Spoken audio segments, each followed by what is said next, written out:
하나님께서 이 땅에 세우신 두 공동체가 있습니다. 두 기관이 있습니다.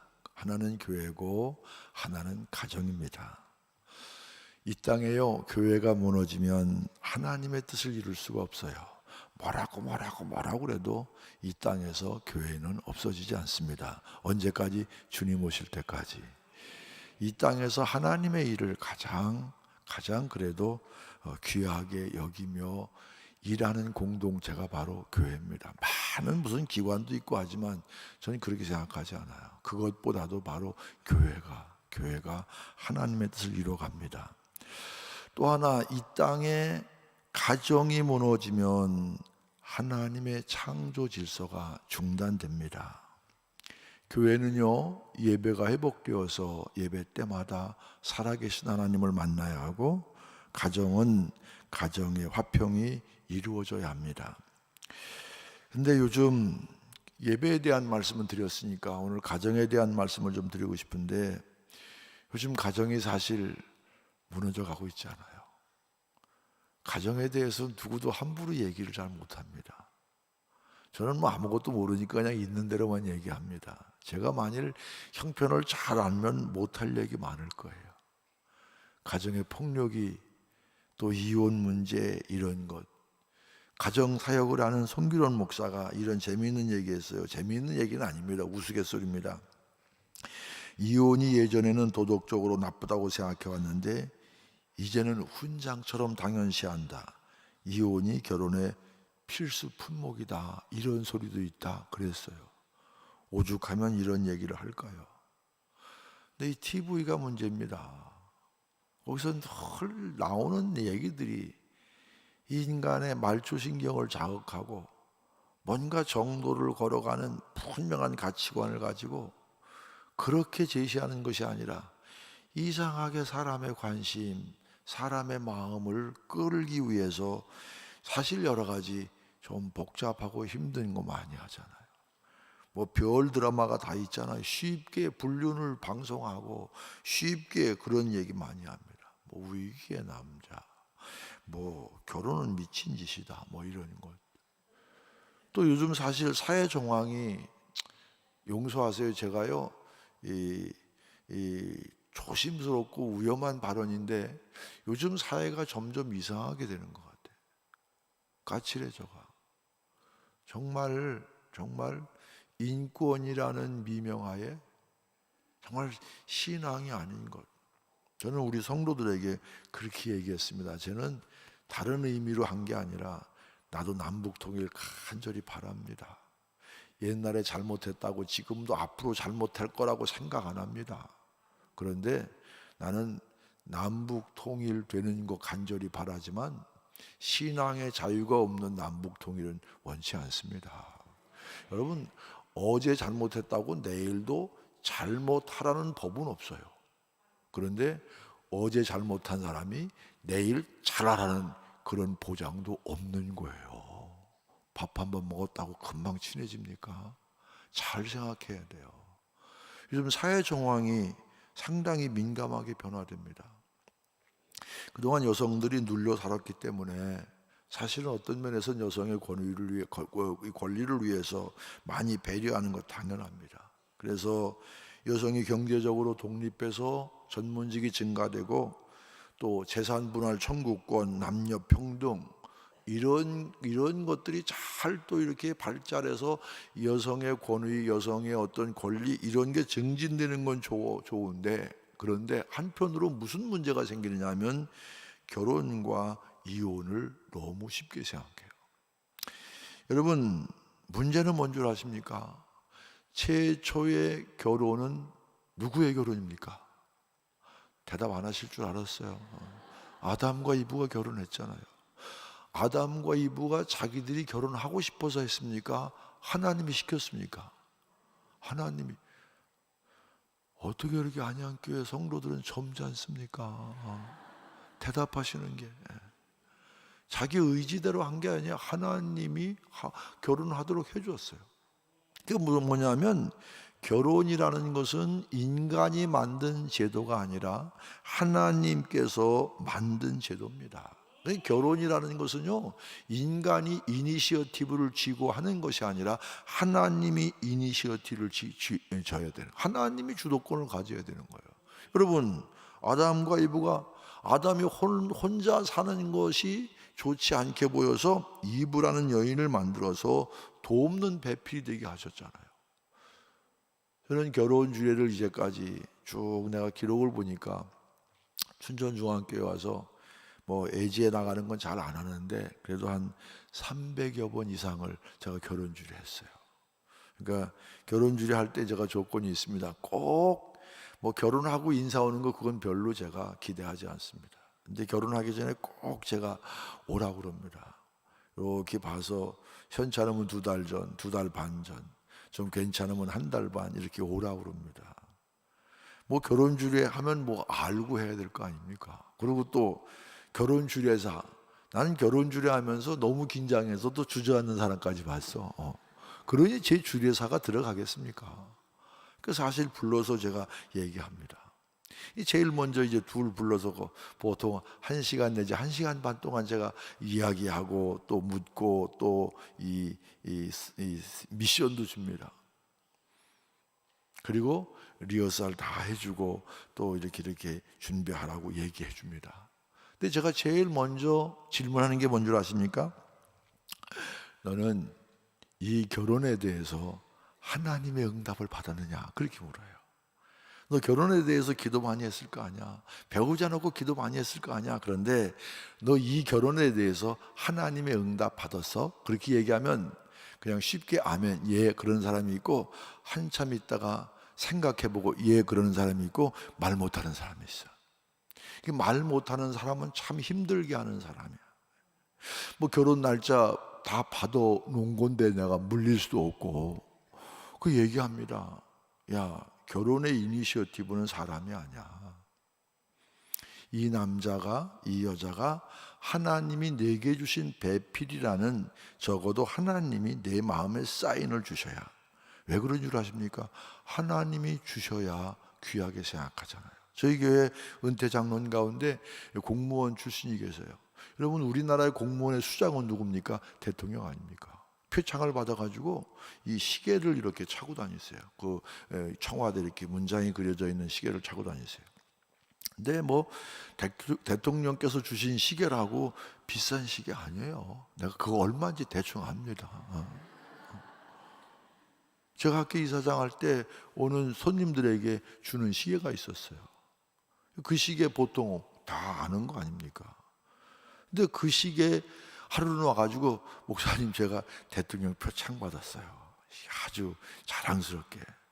근데 그게 굉장히 오래됐는데 요즘 여러분 비싸다고 잘 맞고 싸다고 안 맞는 시계가 아니잖아요. 다 잘 맞아요. 아직도 그 시계 차고 다녀요. 그 시계를 왜 차고 다닙니까? 그 시계가 비싼 시계라 차고 다니는 게 아니라 준 사람이 귀하기 때문에, 준 사람 때문에.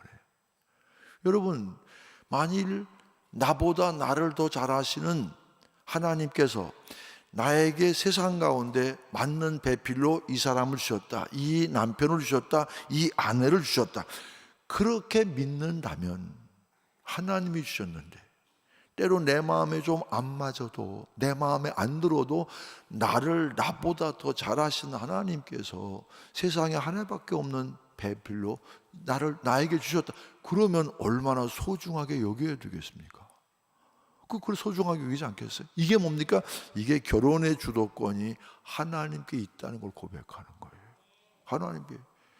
내 마음대로 만나서, 사실 바꿔 얘기하면요, 이거 갖고 길게 얘기할 생각은 없지만요, 내가 선택했다 그러면은 언제든지 선택은 바뀔 수 있어요.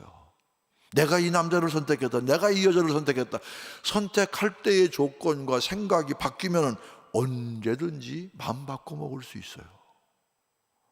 그러니까 사실은 얼마나 이 하나님이 이 결혼의 주도권을 갖고 있다는 생각 자체가 얼마나 소중한 겁니까? 여러분, 성공적인 가정생활을 하기 위해서 어떤 분이 통계를 냈습니다. 몇 년 동안 통계를 냈는데 성공적인 가정생활하는 중요한 요소가 있습니다. 가족 간에 감사하는 마음이나 말이 풍부한 그런 가정이 성공적인 가정이다. 가족 간에 감사하는 마음, 감사의 말이 풍부해요. 여러분, 불평이나 원망의 조건이 전혀 없는 가정이 있습니까? 없습니다. 두 번째, 가족들이 함께 시간을 많이 갖는 가정, 자녀들에게 아름다운 추억을 만들어주고, 그리고 부모에 대한 그리움, 부모에 대한 존경심을 갖게 합니다. 세 번째는 가족끼리 서로 대화를 많이 하는 가정입니다. 네 번째, 40년간 조사에서 이 부분이 가장 큰 역할을 했습니다. 함께 신앙생활하는 가정. 다섯 번째, 어려움이 올 때 희망적으로 긍정적으로 해석하는 가정이 그래도 괜찮은 가정이 되더라, 그런 얘기입니다. 그러면 가정 회복은 어떻게 해야 되느냐?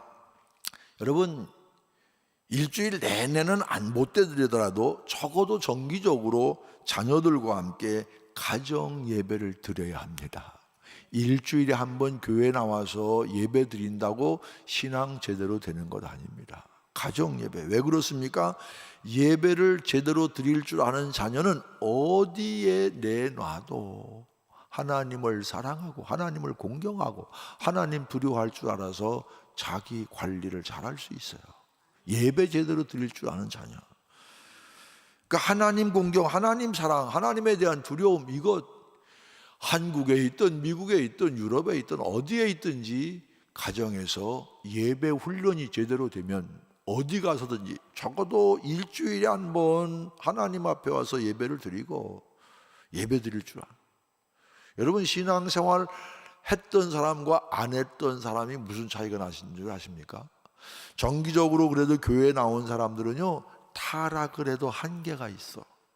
그런데 정기적으로 교회를 안 다니는 사람은 타락을 하면 한계가 없어. 돌아갈 곳이 없어. 돌아가지를 못해. 이렇게 수준 있는 얘기를 이해하실지 모르겠네. 예. 그 정기적으로 신앙생활 한다는 게 얼마나 중요한지 몰라요.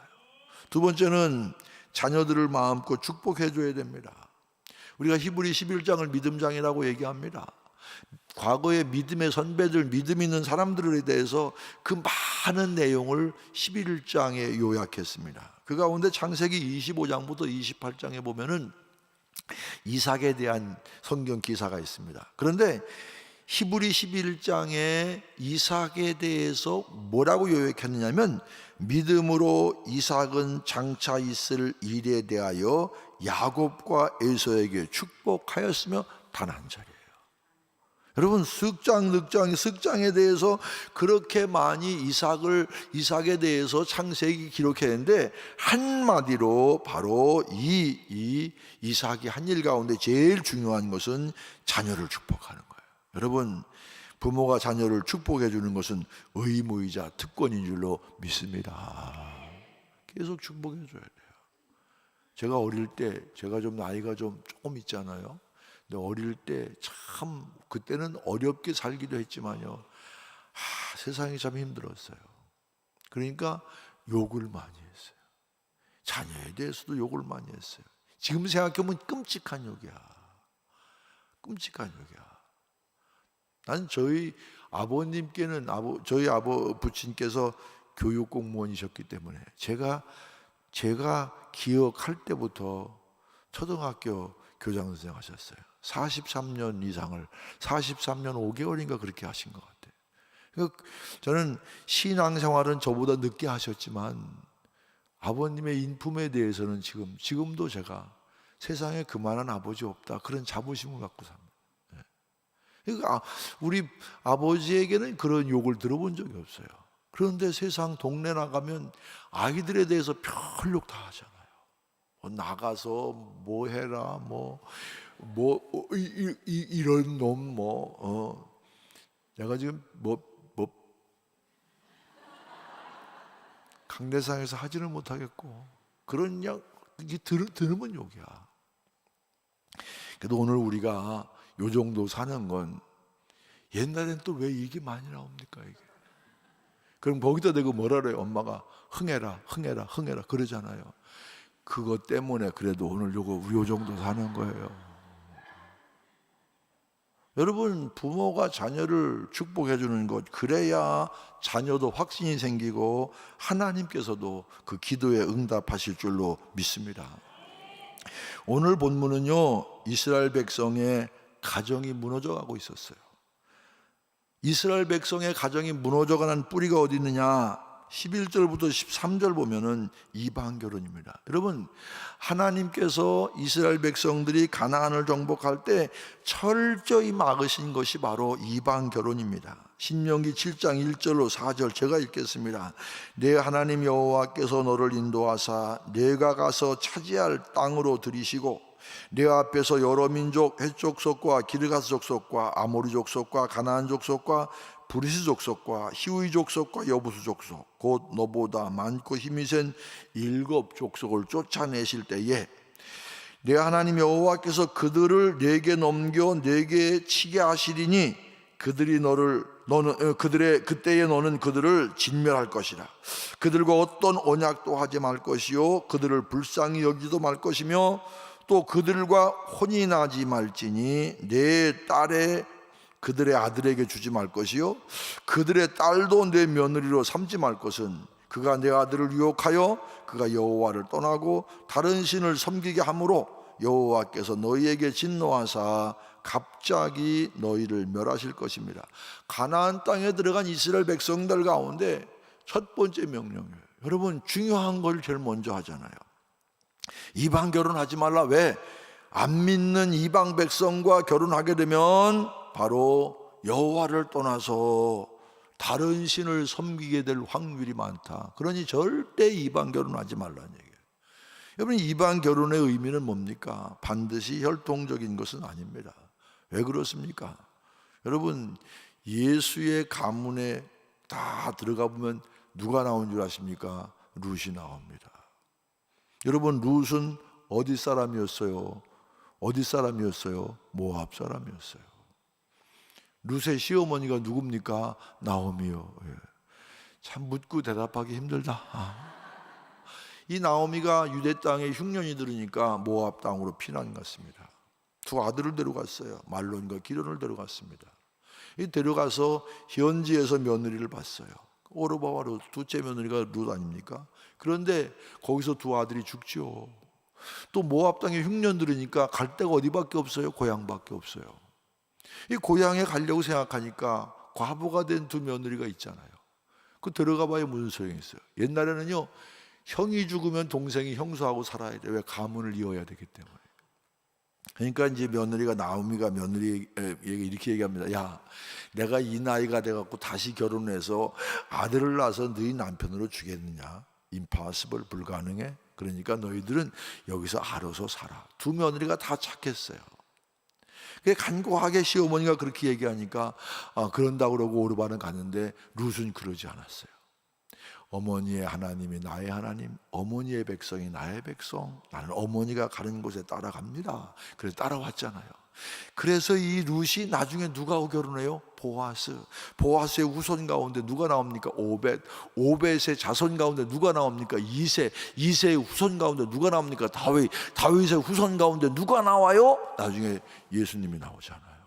그러니까 메시아의 혈통으로 들어가 보면은 뭐예요? 이방 여인 모압이 있잖아요. 모압 여인이 있잖아요.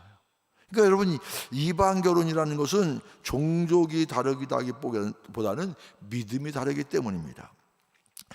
11절입니다. 유다는 여호와께서 사랑하시는 그 성결을 욕되게 하여 이방 신의 딸과 이방인을 강조한 것이 아니라 이방 신의 딸, 이방의 믿음을 강조합니다. 여러분, 이방 결혼하면 어떻게 되느냐? 10절 보니까 언약을 욕되게 합니다.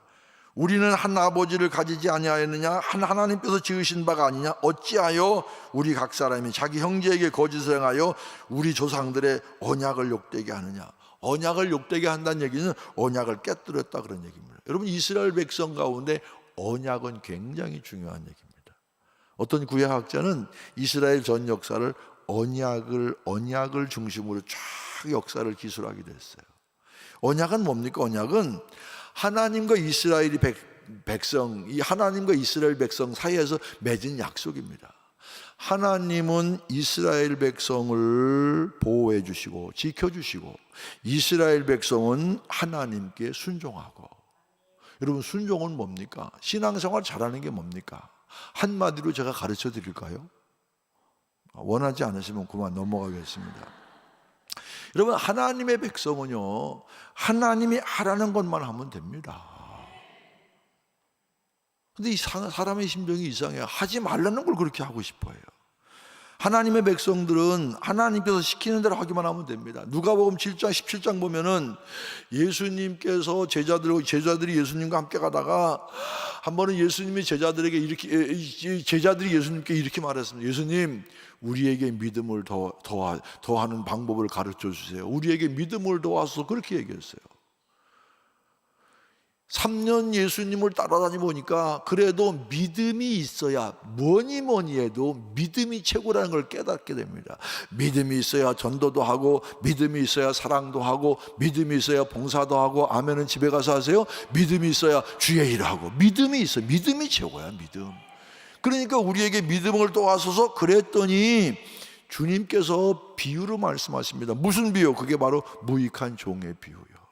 하루 종일 일하고 들어와서 이 주인은 팽팽히 놀다가 주인 들어와서 주인 밥 해서 차려드리고, 그리고 밥 먹는 동안 옆에 시중 들고, 그리고 자기는 또 그 뒤늦게 설거지하고 밥 먹고, 그리고 내일 일할 준비하고 다 해놓고 잠자고, 아침 일찍 일어나서 주인에게 밥 다 해주고, 그리고 나가서 하루 종일 일하고 들어와서 그러가. 그래서 뭐라고 얘기합니까? 그렇게 잘했다고 종에게 살해하겠느냐? 우리는 실컷 일하고 무익한 종입니다. 요렇게 해야 믿음이 자란다, 얘기. 사실 이거 하나만 갖고도 여러분 1시간 제가 해야 돼요. 주의 일 열심히 하고 할 일 했을 뿐입니다. 무익한 종입니다. 안 알아준다고 삐지지 마세요. 우리 동네 얘기하는 거야. 안 알아준다고. 교회에 이렇게 충성하는 거 안 알아준다고. 아니, 목사가 안 알아주면 좀 어때? 누가 알아주면 돼? 하나님. 그만큼 자신이 없어요. 좀 당당해요, 주의 일 하면서. 뭘 사람에게 알아달라고 그럽니까? 실컷 하고도 명령대로 순종하고 우리는 무익한 종입니다. 해야 할 일을 했을 뿐입니다. 요렇게 해야 믿음이 자란다, 이 얘기입니다. 여러분, 명령하면 따지지 말고 그냥 행하면 됩니다. 파스칼은 이렇게 말합니다. 믿음이라는 것은 외라는 반문을 십자가에 못 박는 것이다. 믿음 좋은 사람은 따지지 않아요. 왜 그래야 됩니까? 설명해 주세요. 왜 그렇게 해야 됩니까? 그렇게 안 하면 안 됩니까? 하려면은 길이 열리고 안 하려면 핑계가 생기는 거야. 뭐 똑같아 사는 건. 뭐 시간 누구 안 바쁜 사람 어디 있어요? 뭐 할 일 없는 사람 어디 있습니까? 여러분들 할 일 없어 여기 나온 건 아니잖아요. 다 똑같지만, 그러나 하려고 맘먹으면 길이 생기는 거고, 안 하려고 맘먹으면 핑계가 생기는 거예요. 그러니까 바로 하나님, 이스라엘 백성들이 하나님 말씀을 거역하고 이방 결혼하면서 뭡니까? 언약이 깨집니다. 그리고 배교하게 됩니다. 유다는 거짓을 행하였고 이스라엘과 예루살렘 중에서는 가증한 일을 행하였으며, 유다는 여호와께서 사랑하시는 그 성결을 욕되게 하여 이방신의 딸과 결혼하였으니, 가증한 일이 뭡니까? 이방신의 딸과 결혼했어요. 결과는 뭡니까? 배교입니다. 배교는 뭡니까? 하나님보다 다른 것을 더 사랑하는 거예요. 하나님 아닌 다른 것을 붙잡는 것, 요게 배교입니다. 여러분, 이방 결혼은요, 안 믿는 사람과 결혼했다, 이것은 단순하게 믿지 않는 사람과 결혼했다 이 얘기가 아닙니다. 믿지 않는 사람이 가지고 있는 세상적인 것을 더 좋아했다, 이 얘기입니다. 깊이 생각해 보면. 왜 불신자와 결혼합니까? 여자의 경우 예수 믿는 남자 보면 뭐가 박력이 없어. 너무 예수 정말 잘 믿는 남자 보면 재미가 없어. 뭐가 모자란 것 같아. 그런데 예수 안 믿는 남자는 적극적이야, 남성적이야, 돈도 잘 써, 직장도 좋아, 가문도 좋아, 다 좋아. 그러니까 예수 믿는 사람의 신앙 보지 않습니다. 세상적인 거 많이 가지고 있는 그 남자. 또 여자의 경우도 마찬가지입니다. 남자의 경우는 예수 믿는 여자 보면 너무 거룩해. 이래서 아기는 낳겠는가? 거의 거룩해가지고. 그리고 뭔가 너무 경건해. 매력이 모자라. 재미가 없어. 그런데 예수 안 믿는 여자 보니까 여성미가 있고 매력적이고. 그러니까 사실은 예수 안 믿는 여자, 예수 안 믿는 남자 자체를 좋아하는 것이 아니라 예수 안 믿는 여자, 예수 안 믿는 남자가 가지고 있는 불경건, 세상적인 것, 하나님보다 세상을 더 사랑하는 겁니다. 여러분, 믿음은 선택이고 결정입니다. 잘해야 합니다. 주님 뜻대로 결정하는 것이 믿음이냐, 아니면 세상 것 붙드는 것이 믿음이냐, 십자가 붙드느냐, 세상 붙드느냐, 결혼할 때 결정하는 것 보면 알아요. 믿음 좋았던 사람이 결혼할 때 보면 엉뚱한 사람과 결혼해. 아닙니다. 이방 결혼은요, 분명히 말씀드립니다. 언젠가는 믿음 생활도 떠날 수 있다, 이런 얘기입니다. 자, 이방 결혼하면 세 번째는 눈물과 울음과 탄식과 봉헌물을 받지 않으신다. 13절입니다. 너희가 이런 일도 행하나니 곧 눈물과 울음과 탄식으로 여호와의 제단을 가리게 하는도다. 그러므로 여호와께서 다시는 너희의 봉헌물을 돌아보지도 아니하시며 그것을 너희 손에서 기꺼이 받지도 아니하시거늘. 이방 결혼하면 눈물, 울음, 탄식이 있고 여호와의 단에 나오가지 못하게 되고 헌물도 받지 않으신다. 하나님 말씀이에요. 한 번은 제가 2부 예배, 오래된 얘기입니다. 2부 예배 끝났는데 그날 처음 교회에 등록한 사람이 등록시킨 사람하고 함께 제 사무실에 왔어요. 목사님, 이 자매님이 오늘 교회 처음 나오셨는데 목사님께 안수기도를 받고 싶어 하십니다. 이렇게 안수기도 받고 싶어 한다는데 제가 뭘 기도해 드릴까요? 이렇게도 묻는 것도 분위기가 그렇잖아. 근데 하나님이 제게도 투시의 은사는 안 주셨어. 그럼 뭘 기도해야 될지 모르잖아요. 근데 하나님이 투시의 은사 대신 제게 주신 것 기가 막힌 걸 주셨는데 눈치를 주셨어요. 백단야 눈치는. 그러니까 이분이 교회 처음 나왔지만 옛날에 신앙생활 했던 사람일까요? 했던 사람일까요? 했던 사람이야. 왜 안수기도 해달라니까. 그 정도는. 제가 안수기도 합니다. 하나님, 오늘 이 자매가 처음 교회에 나왔습니다. 이 자매의 살아온 인생을 저는 알 수 없지만 여기까지 왔는데 빵 터진 거예요. 통곡을 하는 거예요. 이제 알고 보니까 이런 얘기예요. 자기가 처녀 때 그렇게 신앙생활을 열심히 잘했어. 그런데 믿지 않는 남편과 결혼해서 교회를 못 나가. 인생이 잘 풀리면 괜찮은데 안 풀려. 맨 나중에는 집이 불까지 나. 그러니까 나중에는 그렇게 못 나가게 하던 남편이 이 자매가 이게 창란증이 생길 정도가 되니까 그때 교회 나가기 시작했어요. 그게 처음으로 교회 나온 거예요. 뭔가 잘 되면 그래도 덜 할 텐데 안 되고 꼬이니까 그때마다 내가 주님 등져서 그렇지, 내가 하나님께 나가지 못해서 그렇지 가슴을 치면서도 교회를 못 나가. 여러분, 그런 일 남의 일처럼 보이십니까? 자녀를 진정으로 사랑한다면 꼭 믿는 사람을 배우자로, 이게 바로 자녀에게 베풀 수 있는 가장 축복임을 깨달으시기를 바랍니다. 좀 세상적인 건 모자라도 믿음 있으면 세상을 이길 줄로 믿습니다. 자기가 재능으로 재주 부리며 사는 것보다 기도하면서 하나님 바라보고 하나님 의지하고 하나님 능력으로 사는 사람 반드시 하나님께서 축복하시고 인도해 주시고 동행해 주실 줄로 믿습니다. 그러면 가끔 청년들 만나 그렇게 얘기합니다. 안 믿는 사람과 결혼할 때 결혼해서 믿게 하면 되죠, 그렇게 얘기합니다. 여러분, 얼마나 선교적인 그런 열망을 가진 거라고 좋게 볼 수 있겠어요. 그런데 결혼해서 믿게 하면 되지요, 요 말을요 그냥 들으면 안 돼요. 가만히 뜯어보면 굉장히 위험한 말입니다. 구원은요 내 노력으로 되는 게 아닙니다. 하나님이 주시는 선물입니다. 내가 이 사람을 꼭 변화시킨다, 그 교만입니다. 그럼 이렇게 얘기합니다. 이 남자가요 나 없으면 못 산다고, 죽고 못 산다고 하니까 결혼하면 내 말을 잘 들을 것입니다. 착각입니다.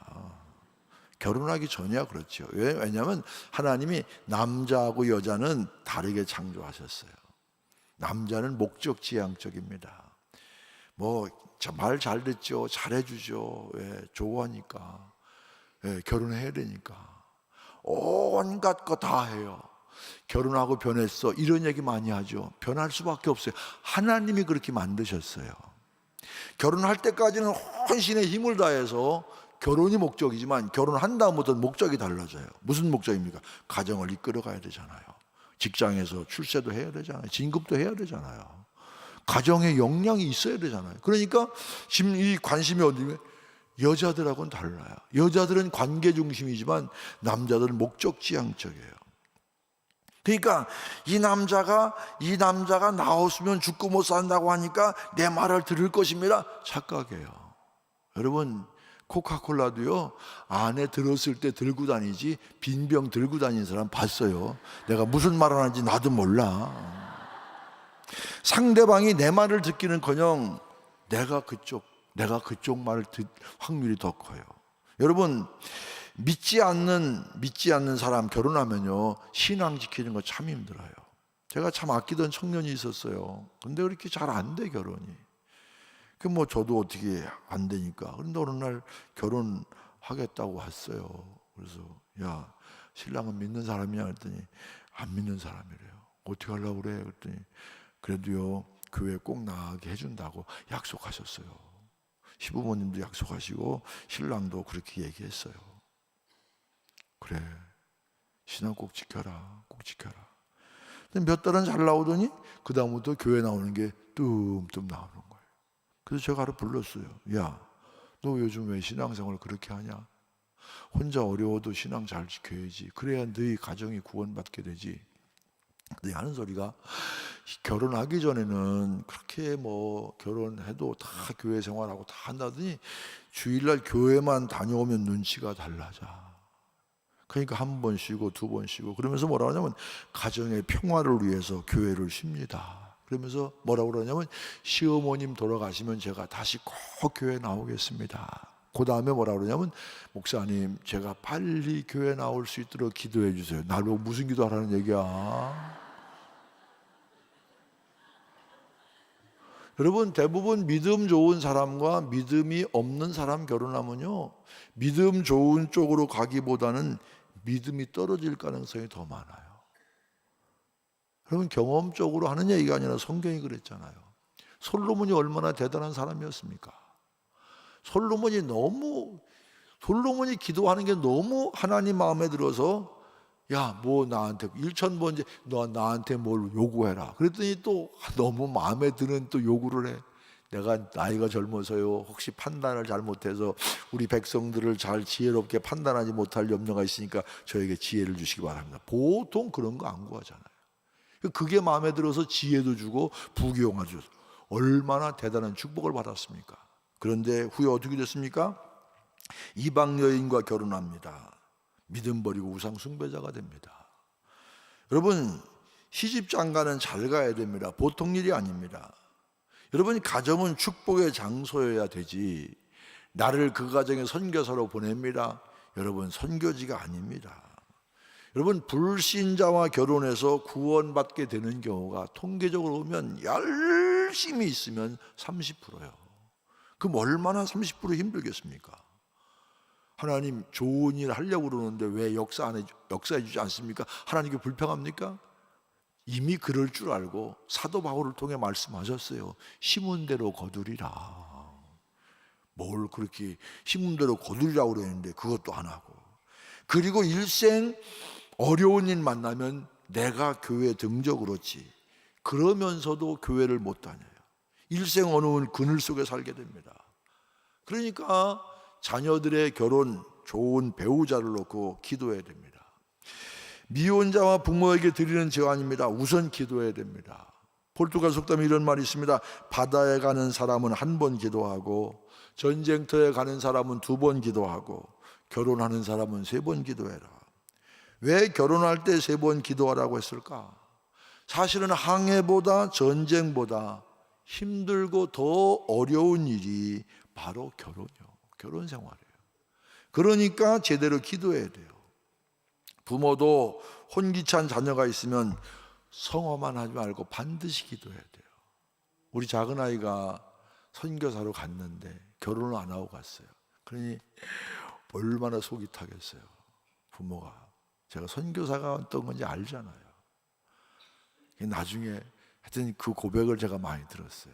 그래서 제가 처음에는 제가 뭐라고 얘기했냐면 아빠 엄마가 51% 내가 49%다 그랬더니 씩 웃으면서 예 알았습니다 그러더라고요. 아이가 착해요. 고집은 있지만 고집이 좋은 건지 안 좋은 건지 모르겠어요. 예 알았어요 그러더라고요. 그 51%면 노하면 안 된다는 얘기 아니에요. 그런데 하도 결혼을 안 하니까 야 그냥 치마만 입은 사람만 데리고 와. 그러면 내가 오케이 할게.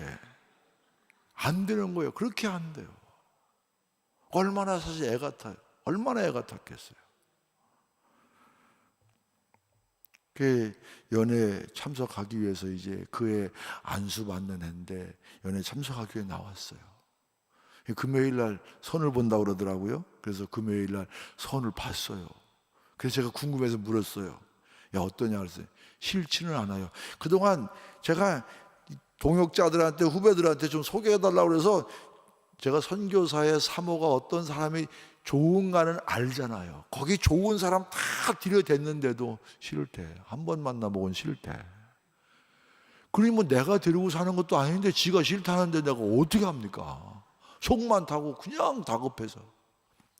그러더니 싫지는 않아요. 그러더니 토요일 날 만나보고 주일날 세 번째 만나더니 자기 장인 될 사람한테 인사 간다고 허락이 안 따라들어갖고 4시간 기다려갖고 월요일날 인사하고 그리고 수요일날 춘천으로 인사 왔어요. 며느리 되라 하고 그리고 그 다음 월요일날 약혼식하고 목요일날 안수 받는 자리에 같이 올라가. 우리 동부연회는 목사 안수 받을 때 같이 올라갔어요.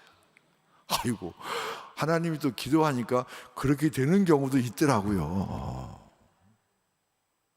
여러분 혼기찬 자녀 성화만 하지 말고 기도해야 됩니다. 결혼 안 한 사람 결혼 문제 배우자 선택 문제 꼭 기도해야 돼요.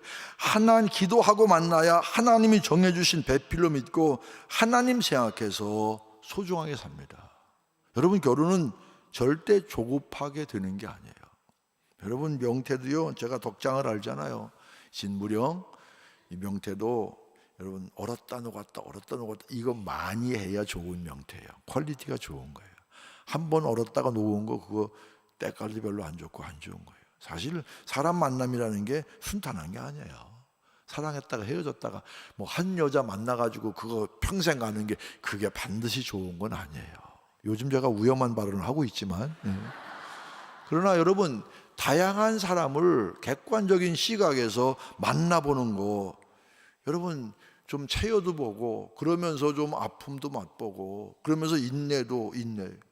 제가 신학교 다닐 때 타임즈 그 표지에 난 것 가운데 좋은 사람일수록 이혼할 확률이 높다.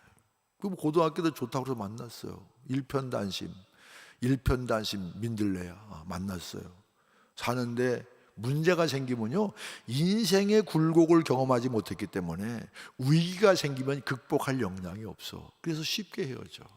좋은 일수록 어릴 때 결혼한 사람일수록. 여러분 사실 그런 과정을 통해서 사람이 성숙해지는 거예요.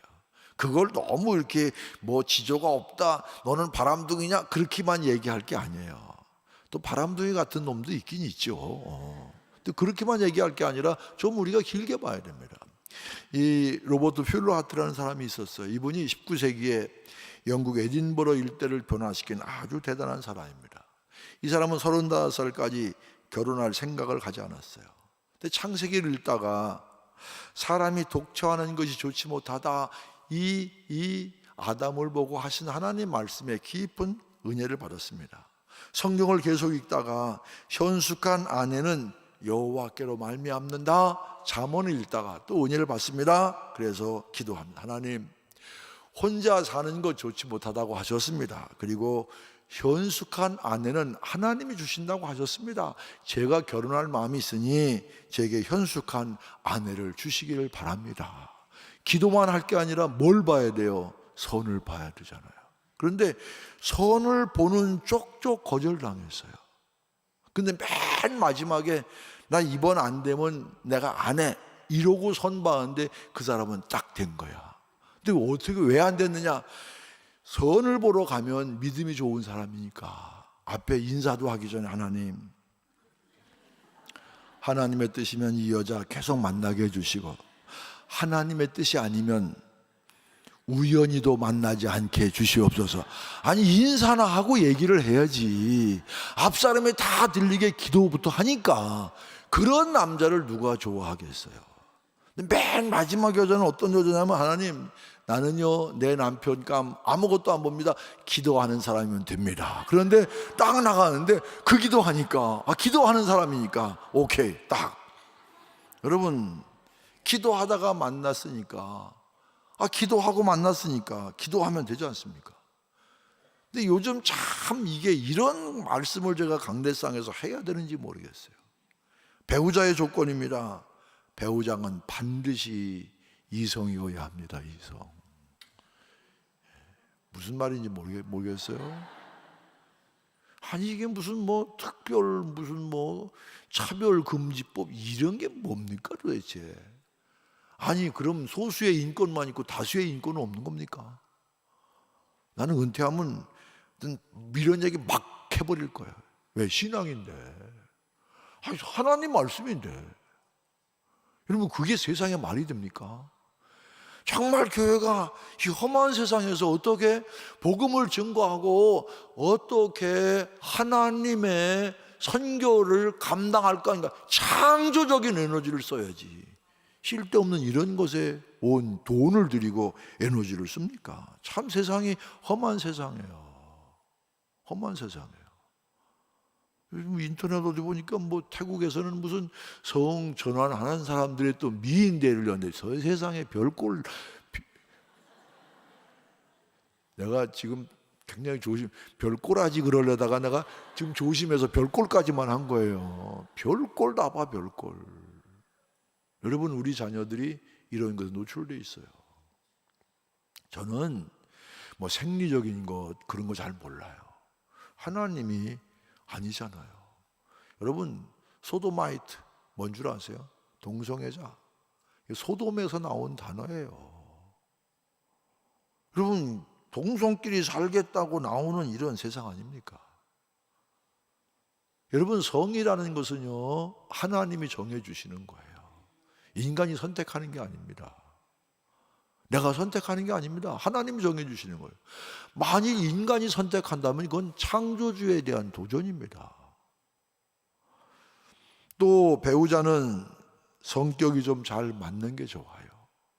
건강한 사람 좋습니다. 또 수준이 비슷한 사람이 좋아요. 우리는 가끔 그렇게 얘기해요. 시집 잘 갔어, 장가 잘 들었어, 나보다 나은 남편, 나보다 나은 아내, 나보다 나은 남편의 집안, 우리 집안보다 좋은 남편 집안, 우리 집안보다 좋은 아내 집안, 그러면 잘 갔대. 여러분, 평생 그거 잘 봐야 돼요. 세상을 잘 보세요.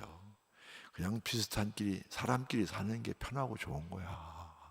교육 수준도 비슷하고 문화적인 이거 다 비슷한 거. 지나치게 차이 나면 평생 처진 느낌으로 살아. 이건 행복이 아니에요. 껍데기는 행복한 것처럼 보이지만 마음은 행복이 아니에요. 제일 중요한 건 뭡니까? 신앙인이어야 됩니다. 신앙인. 여러분, 결혼은 영적인 결합입니다. 그래서 남편과 아내가 하나님을 향해 올라가 하나님 안에 있을 때 비로소 온전한 하나가 됩니다. 그런데 한쪽만 가, 이 거리는 그냥 있는 거예요. 이 거리는 그냥 있는 거예요.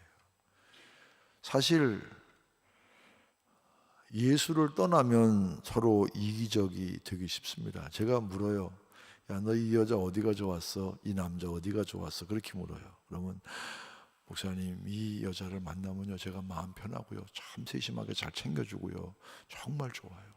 이 남자는요 비전이 있어요. 제 인생을 맡겨도 조금도 제가 후회하지 않겠어요. 그렇게 얘기해요. 근데 그 얘기를 가만히 뜯어보면요 다 자기 중심적이야. 자기 이기적이야.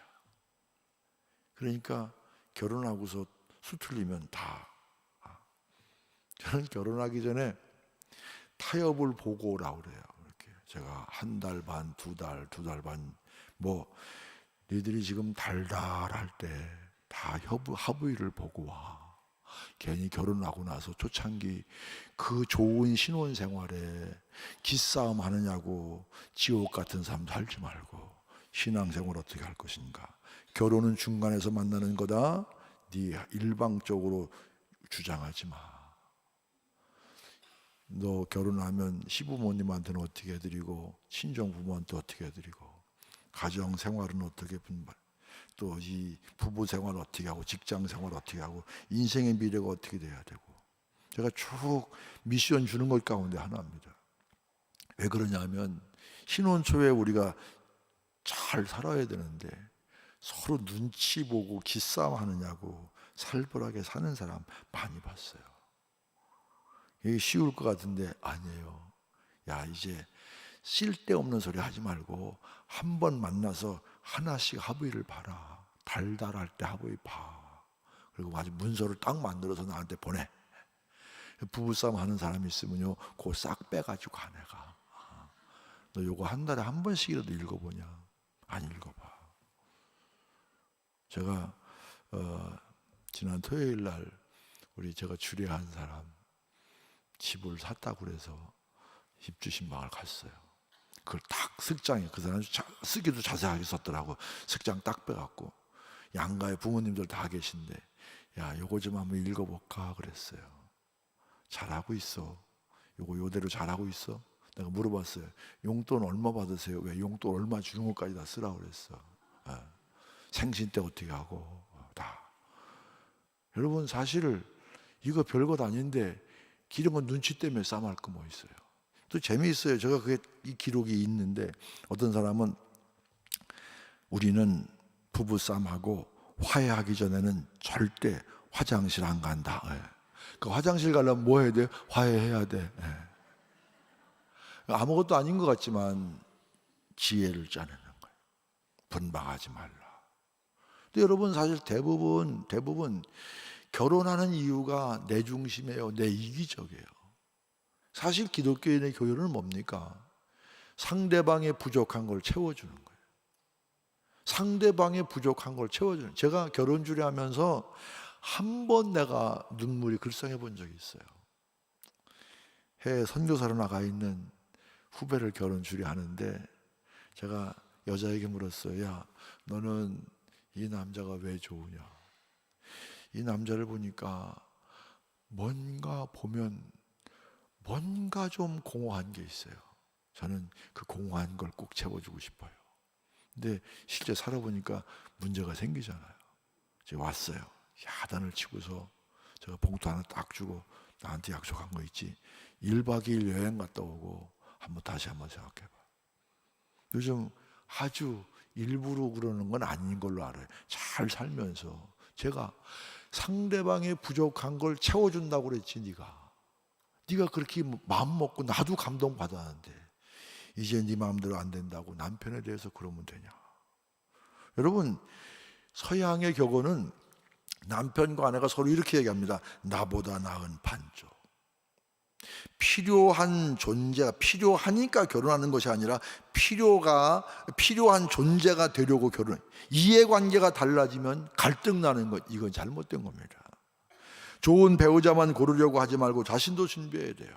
가능한 만 기도만 할 것이 아니라 부족한 것 고치고 옷도 센스 있게 입고 매력적이 돼야 돼요. 제가 오래전에 듀셀도르프의 어떤 교회에 수련회를 갔어요. 전교인 수련회를 갔다가 하루는 유학생들이 꽤 모였어요. 그래서 유학생들을 놓고 특강을 했습니다. 결혼에 대한 문제를 쭉 얘기하다가 그래서 그런 얘기했어요. 야, 이렇게 뭐 좋은 사람만 구하지 말고 내가 그런 멋있는 사람이 돼야 돼. 나도 준비해야 돼. 그렇게 얘기를 했어요.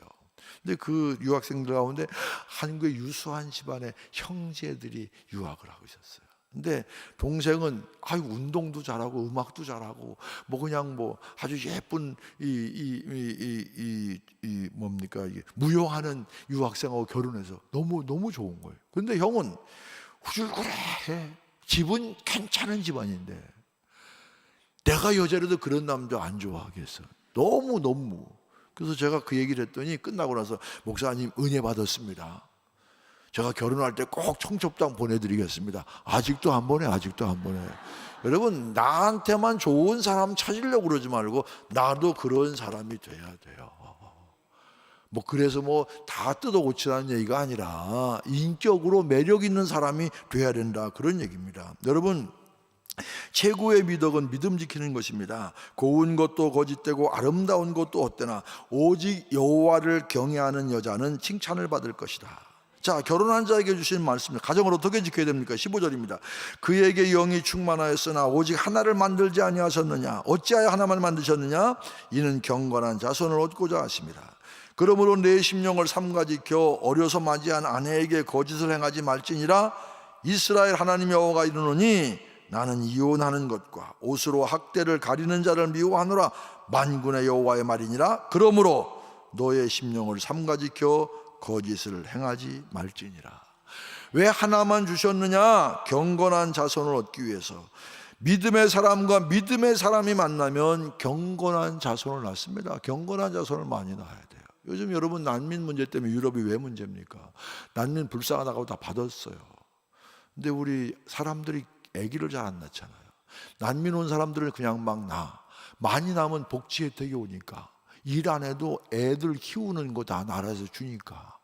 그러니까 기독교 인구는 점차 줄고 뭐가 늘어나요? 이슬람 인구가 늘어나고 사회적 문제가 됩니다. 정신 똑바로 차려야 돼요. 우리 예수 믿는 사람 애기 많이 낳아야 돼. 난 이 교회에 애기 많이 낳은 분 있다고 그래서 내가 너무 좋아. 우리 교회도 있어 그런 사람. 아주 팍팍 밀어줘 내가.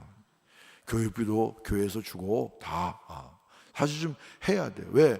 경건한 사람, 예수 믿는 사람, 특별히 전도 못하는 사람은 전도 못할 바에 애기라도 좀 낳으세요. 여러분, 경건한 믿음의 사람이 경건하게 자손을 키워야 되지 않습니까? 우리 어른들이 한 속담 가운데 정말 기가 막힌 속담이 있어요. 3살 버릇 80까지 간다. 어릴 때의 교육이 얼마나 중요합니까? 저는 기러기 아빠 이런 거 별로 안 좋아합니다. 나는 우리 교인들한테 그래. 야, 너무 공부 잘해갖고 서울로 보내지 마. 서울대학 나온 사람들 난 춘천으로 다시 오는 걸 못 봤어. 그러니까 동석이 하는 게 제일 좋아. 왜? 명절 때마다 오잖아. 너무 출세하면 명절 때도 바쁘다고 못 와. 나라에 바치고 처갓집에 바치고 다 바치잖아. 그러니까 제일 그냥 그 인근에 사는 게 좋아. 여러분, 영어 배우는 거 중요하지만 그 시기에 아버지에게서 받아야 될 인성 교육을 못 받잖아요. 영어 조금 잘하는 게 대단합니까? 사실은 그거 그렇게 생각할 게 아니에요. 여러분, 3살 버릇 80까지 간다. 정말 학문보다 부모의 신앙 인격 교육이 더 중요해요. 12시 돼서 이제 끝내야 되는데 여러분, 가정생활 잘해야 됩니다. 가정이 튼튼해야 돼요. 결혼 잘하고 부부생활 잘하고 그리고 자녀를 잘 키워야 돼요. 사실 남편과 아내가 잘 맞기가 쉽지 않아요. 남자들은 머리로 판단하고 가슴으로 느낍니다. 근데 여자들은 반대야. 가슴으로 느끼고 머리로 판단해. 어디 가보면 알아? 쇼핑 가보면 알아. 남자들은 딱 자기가 필요한 것만 딱 가서 뭐부터 봐요? 물건부터 안 봐. 가격부터 봐. 이거 합리적인 가격에 이 물건 맞나? 그럼 딱 그거만 사갖고 와. 여자들은 아니야. 여자들은 절대 가격부터 안 봐. 분위기부터 봐. 왜? 가슴으로 느껴서 머리로 판단하고 남자들은 머리로 판단하고 가슴으로 느껴. 그 절대 부부가 쇼핑을 같이 가면 안 돼. 여자는 그냥 느끼는 게 쇼핑이야. 남자는 사는 게 쇼핑이고 여자는 구조적으로 다른데 싸움할 수밖에 없어. 그냥 아무 말 안 하고 따라다닌다고 속은 뒤집어지는 거야. 그냥 따라다니는 것 뿐이지. 구조가 다른 거예요. 구조 다른 걸 이해를 해야 돼요. 하나님이 그렇게 만드셨는데 가정에서 부부생활 잘해야 됩니다. 특별히 자녀 앞에서. 그리고 자녀, 경건한 자녀로 배우자 잘 만나고 가정이 튼튼해야 세상이 튼튼합니다. 엘튼 트로블라드가 그런 얘기했습니다. 침대가 튼튼해야 이 세상이 튼튼하다. 무슨 얘기입니까? 가정이 튼튼해야 세상이 튼튼하다. 끝입니다. 여러분의 가정이 정말 부부 생활, 자녀, 또 자녀들의 배우자가 하나님이 원하시는 그런 믿음에, 그래서 내 노력으로가 아니라 하나님의 축복으로, 하나님 기도하고 하나님이 이끄시고 인도하시고 인정하시고 쓰시는 믿음의 가문 되시기를 주의 이름으로 간절히 축원합니다.